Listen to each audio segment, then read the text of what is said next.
very much. The last one is G5. Item G5, consideration of items authorizing a loan of up to $1,600,000 for acquisition, demolition, and rehabilitation repair in the support of 79 units of multifamily rental housing known as the New Hope Manor. I know this was discussed last month. It was held in committee because there were a number of questions, and they are attached at the beginning. I think it looks like to me there was 4 issues brought up, and then behind that is the paperwork from it. Mr. Brooks, why don't you just reintroduce this to us? Give us a 1-minute reintroduction of what we're talking about here. Yes, this particular item is one where HAWS, where it would authorize a loan of up to 1.6, which last month when it was presented, it was 1.7 for the acquisition, demolition, and rehab in support of 79 units of multifamily housing at New Hope Manor. In this particular item, HAWS would acquire and rehab the units, of which there are currently 110, and all but 79 would be demolished, and HUD would then operate it as affordable housing, of which they have indicated that all the units will be 2-bedroom units renting for $475 a month, and they have agreed to set aside 1 unit for the city to use for its purposes in relocation. When we originally presented this item, staff had suggested utilizing $320,000 in housing finance assistance funds, which were to be released from the old Brown Elementary School project, and $1.3 million from the general obligation bond. At that time, Councilmember Montgomery expressed some concern about that, so we have since decreased that funding amount from 1.7 to 1.6 in order to then reallocate those to not use the $320,000 of housing finance funds for this project. So HUD is here and they are prepared to answer any questions. I think the other concern that we had was, You said HUD. You say HUD, but I'm sorry, HAWS. HAWS is here. Yeah, I saw Mr. Wood sitting back there. I'm going to get you up in just a second. To answer any questions, because another concern that was expressed was the overall condition of the units and the amount of work that was being done for these particular units, which at the time, I can't remember, but their cost now is approximately, I think, about $13,000 per unit on the 79 units. Mr. Woods, can you come on up while we're...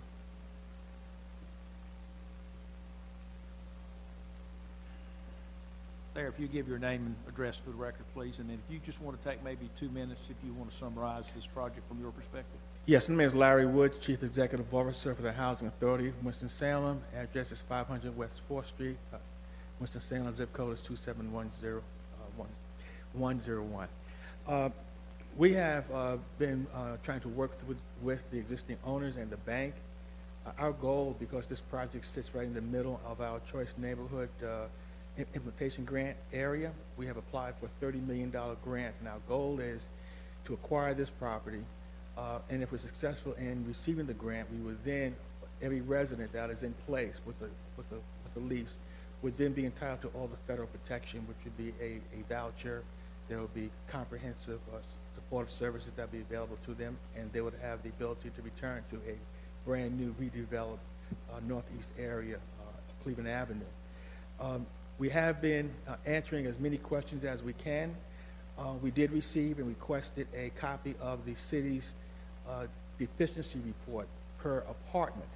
We then sent staff out and we then visited every unit that was occupied, at least 3 to 4 units in every building, and met with each resident individually while we were in the apartment. They were very gracious enough to allow us to walk through, and we then did a complete write-up.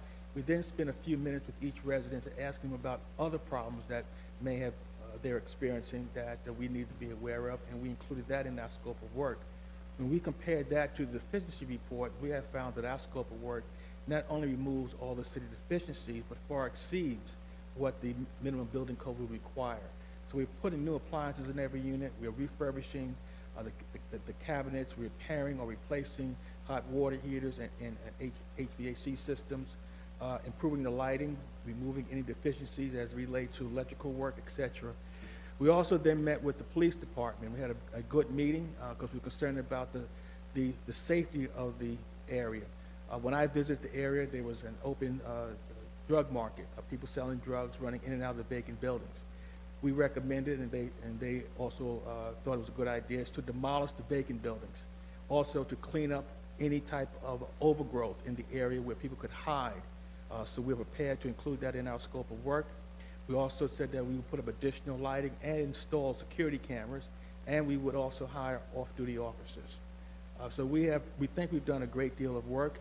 The last question that was brought to our attention was, would the owners be willing to take some kind of loss on the properties? And I believe we have prepared and given the city staff a letter from the bank explaining exactly how much the owners will be losing if this sale goes through. Thank you. Ms. Burke, go ahead and start. That's the important thing. I could have made the statement that Councilwoman Adams made this great for that area. When we look at that particular area, there was a Burke Village that they named, as well as Ladera Crest. When we look at Ladera Crest, it has been in existence and it looks very good. That resource center that Mr. Montgomery spoke about that will be in the rolling hills where people can come together and they can nurture the children, get the contact with the schools and the parents and have someone on a daily basis, and also not worrying about keeping them filled with tenants who are not acceptable. Ladera Crest is last because they don't try to keep them filled. They try to manage them and make sure people are going to do the things that they need to do. So I could sit here and eat up and talk about my disappointment. As I think about this, I think about Mr. Tabor coming down, talking about what a good person he wanted to be. He equipped us up as elected officials, but he became a slumlord. That's just all clear as that. Mr. Crumley, I've never met, but he also joined the list. And what I look at is really the big picture. And the big picture is the money that we have spent on Liberty Street. The big picture is not only the money on Liberty Street, but what we have spent even with our Dollars Hood with choice neighborhoods to study. Mm-hmm. And then the big picture is what we're going to invest into the park up there. And it is sitting on a street where people, when they drive through, they'll be able to stop because it's going to be a beautiful park. But then if we have what's there, that undesirable mess, then no matter how hard we try to encourage people to want to use the market, to want to walk up and down Liberty Street, it's going to be a problem. So I have to just go with what I feel would be the best overall of this city. And I want to say to Mr. Wood, I have not read all of this report that you gave me, but you do a thorough job in doing your research, and I thank you. I like, as a former educator, I like to see people do a job good from A to B, and this is a good report. Also, one question I would ask you concerning the requirements for the people to live in the unit. I know in public housing we have too many people not working. The newer areas that you're doing, you have some guidelines. What would be the guidelines to keep them from hanging the street from 8 a.m. to p.m. around the clock? We will not be using our public housing lease. We'll be using a modified lease that's accepted by the North Carolina Department of Real Estate. Also, too, this is a market rate unit. It will not have any HUD subsidy on the unit. We have agreed to keep the rents affordable for what that area, which is about $450 to $475 for the average apartment. So we think that we can do a very good job, plus with a off-duty police officer present and the security cameras and the increased lighting, we think those will serve as a deterrent, particularly by demolishing and removing all the vacant buildings. Right now, it's a place where, again, drug trafficking is taking place. It's a lot of trespassing, and that was one of the complaints that the residents spoke to us, is that people are entering that property in the evening, and they're hanging out on that property, and no one is ever trying to help move them. We would clearly clean all that up. Yes, now the city has work up in that area, and we've done some things but the owners have not joined like they should have joined in trying to eliminate some of the problems there. It's not a decision that I'm happy about, and I want you to understand. But I have to think about even the people in the area that had to sacrifice and be mistreated and not treated as respectful humans. I don't think they should continue to live in that area, in that atmosphere. And also, I think what you should do when you do have residents, you need to let them know these apartments that they live in, they may pay a low rent, but these are not low rent apartments. That's They're correct. being subsidized. And I think if they go in there with the right attitude, that this is a place that you can live, you can be comfortable. And I just want to see our dollars, Mr. Chairman, and committee, Finance Committee, and the mayor and council people sitting here. I want to not see our dollars go down the drain, those that we've already spent. Okay, thank you, Ms. Burke. Mr. Montgomery, you have a comment? Yes, I spoke with Mr. Woods earlier and I told him of my challenge on this particular item. In particular, in terms of when we look at the dollar amount that would be loaned out to do the work, there's no argument, there's no need to try to convince me of the need to deal with the distasteful conditions that exist there. I drove by again over the weekend, passed and rode through the neighborhood, and again see the issues that exist there, and one of the burnout buildings that exist on the backside of the property. But for me, the question is more of when we look at the dollar amount invested, just when we look at the conversation prior to around Rolling Hills and the conditions that were existing there, and initially they were looking at similar dollar amount of investment in the property. And so if we're trying to deal with the core issue of what exists there, do we really make the impact by making this type of investment, or do we put a Band-Aid on it?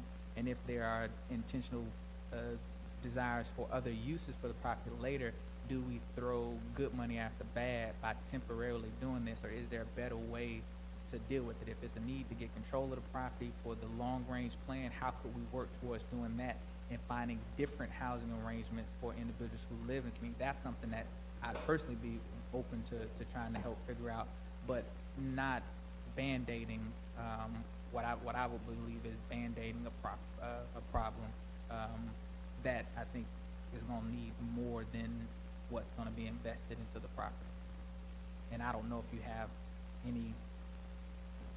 Well, the scope of work that we've obviously put together, and I am familiar with Rolling Hills, the occupied units, the ones that are closer to the management office, are in very good shape.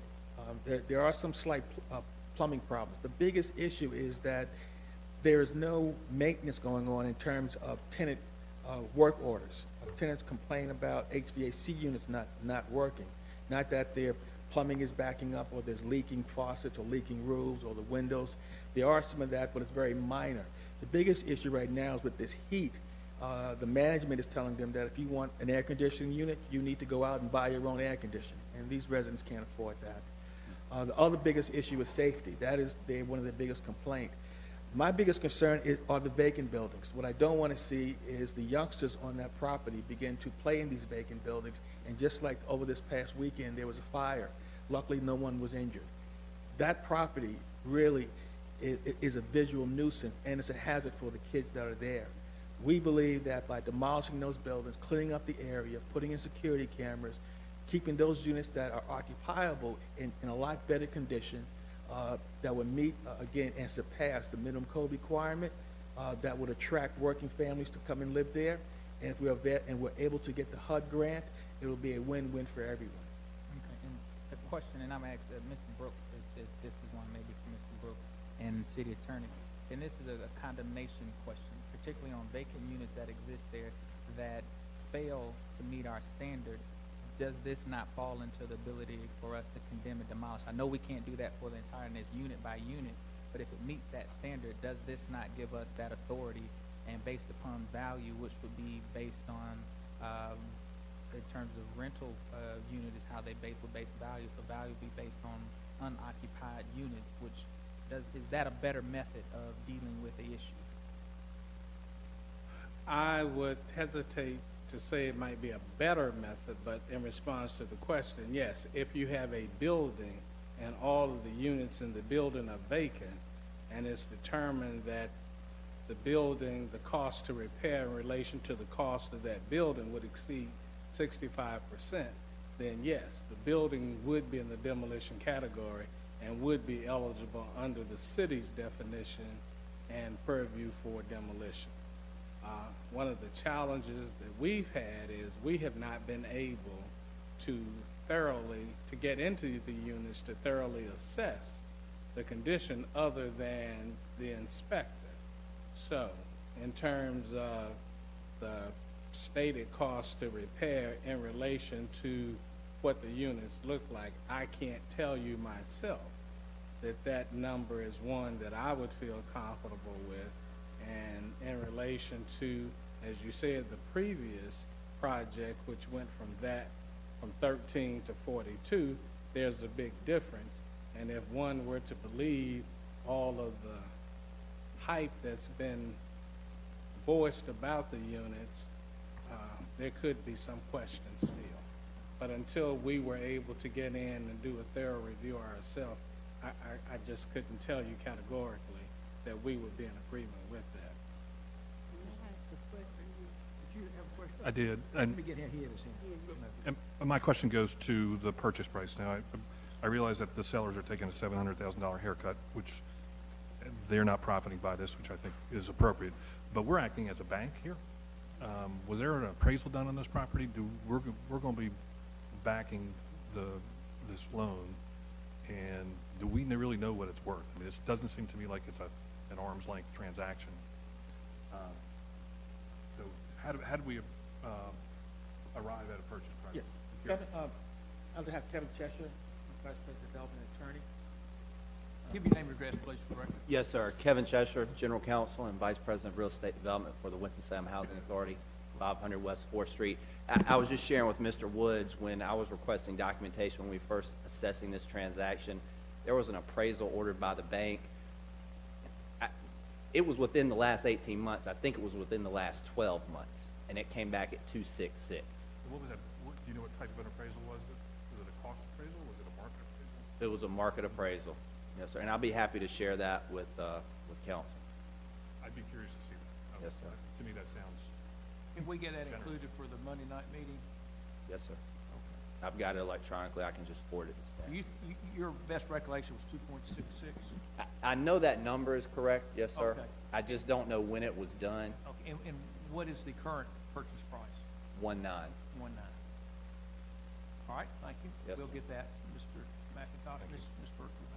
There were several things, comments that Mr. Montgomery made, like Band-Aid job. That needs to be addressed. Yes, ma'am. Because if it's a Band-Aid job, we just throwing the money away. And then the other question, some of the people have been emailing me, want to know if the people who own it, are they going to make money? You need to answer that question. And then the next question that you need to answer, how well is it going to be supervised? I know you say you talk about the camera and you'll have a police up there. How is it going to be managed to make sure these children and these people are going to be comfortable in the atmosphere? Good. Let me just go first concerning the comment of a Band-Aid. We did buy 12 units through an auction across the street of the 36 East development, and we renamed it Bethlehem Point. And we put about $12,000 to $15,000 per unit in each of those units. And the residents that were there were more than appreciative, and we had welcomed anyone to come and see it. The units were spotless when we got finished. New appliances, cabinets refurbished, new locks on doors, replacing doors, fixing all the windows, replacing floors, both in the units and in the public corridors. That is the same type of design setup that New Hope Manor has. In terms of on-site supervision, we will have an on-site manager and on-site maintenance right there at the site. So we think that would also give it a level of control there. Also, we've also talked to the police about repairing all the existing fencing that is there to keep trespassers from going in and out. That has been a big problem. So we believe by putting back a lot of the wrought iron fencing will give us more site control, and through the demolishment of the buildings will have a great deal of impact on site control. The vacant properties, we have agreed to maintain and keep the debris. We have a contract with a lawn care company, so during the summertime, the grass would not be overgrown, and we have our own sanitation department that will go out and pick up any trash or any short dumping that would take place. We think that will have a big impact on how well the tenants feel comfortable and safe at that particular area. Just like you talked about demolition, some people talked about eminent domain. Some you didn't go in, and why we didn't do it that way. That I don't know. I do know that there is a few buildings where folks are living on the second floor that we have labeled uninhabitable because the raw sewage from that apartment just runs right out into the apartment downstairs. So we do want to consolidate as we can on site, and those buildings that we know are not habitable is just demolish them. Another question, they say, would it be best for us to just relocate all the folks there? And some might say yes, and if we relocated them, what's going to happen to the site? What would it do to the investment that we've already made up here? I guess the question is for the units that you're going to rehab, the people that are living in there, how will you rehab them while someone's living there? There'll probably be a temporary exiting of probably one building that we would then cover that cost off site. And then as we fix that building, we'll then transfer families over and vacate building by building, apartment by apartment. So move people from a unrenovated to a renovated? That's correct. Okay, gotcha. Would someone comment, I don't know if it's your attorney or you, Ms. Burke also asked the question of the owners, reiterate how much the bank loan is and how much we're paying, or being paid. Yes, sir. So there were two notes on the property. The original amount lent on the first note was $1.8 million. The current payoff amount on that note is approximately $1.5 million. Okay. The second note, the original amount lent was $1.1 million. The current payoff amount on that note is $1.074. So roughly 1.1. Yes, sir. And then, of course, the sales price being 1.9. So looking at about 2.5 that the bank's holding. 2.5, so someone's taking a $600,000 haircut. Yes, sir. The bank's taking that haircut, and then I've got an affidavit from Bob Crumley, one of the owners, reciting the equity contribution of both partners. One just shy of $500,000, and one at just over $550,000. Mr. Chairman, they're not walking away with Correct. Right. Yeah. All the money's going to the bank. Yes, sir. Okay, thank you, Ms. Burke. Ms. Adams, excuse me. I just want to make a comment and a question to staff. I don't think they took a haircut on any of this. However long they've been in this business, they've made money. They wouldn't have gone in it in the first place if the owners didn't make money. So to not get $600,000 and the bill is paid, it's like a bankruptcy. They're okay with it. They're just trying to unload it. The monies I noticed in the report that we had said where staff, you recommended that the money comes from the housing, community development block, no, the housing, what is it, the neighborhood housing development bonds, that at 1.6 comes from there, because that's the balance in the account on page 28. I was wondering, you said 28 of G5. It said if it's approved, it tells us that all the money will now be gone of the $6 million that we are allocated out of the 2014, I guess, bonds. Is that correct? That's correct. And you're saying that we should, they want 1.7, we give them 1.6, which is the balance in the account. And you felt like that was the best resource for this. But yet you included all of it, and I appreciate all the documentation that you gave us on all of the fund balance accounts. But one of the things that we've said in the past is we have fund balances on commitments that have been committed for 3 or 4 or 5 years that have not been pulled down. Is that correct? That's correct. then why wouldn't we look at some of that money, if this is approved, on some of these projects? And you can send that in the package on Thursday or get it to council. But I've looked at some on this list, and I know we haven't probably given this money out. And I think we, as a council, as we said before, we got a project that HAWS, the council member of the ward, people in the community, we now need to go back and look at these projects that people came to us in good faith, and they told us they were going to do something, and it is now 4 or 5 years or 3, 4 years later, and they still haven't done anything. This money now needs to be going to somewhere where the need is. So I would ask staff to come back and bring us, or include in the Thursday package, some other alternatives to the 1.6, all coming out of the GO bonds. But look at some of these other commitments that we have yet to pull down. Give us a history, short in another column, what year this money was requested and approved, and whether yes or no have they pulled these funds down, and to what extent. Yes, we can do that, and I might add that these commitments were as of a certain time period. June the For 30th. instance, if you were to look at the Community Development Block Grant Fund, you might see a balance of 2.5. But it doesn't take into consideration, for instance, like under your rehab loans. Correct. Those funds aren't counted until they're actually drawn down and expended.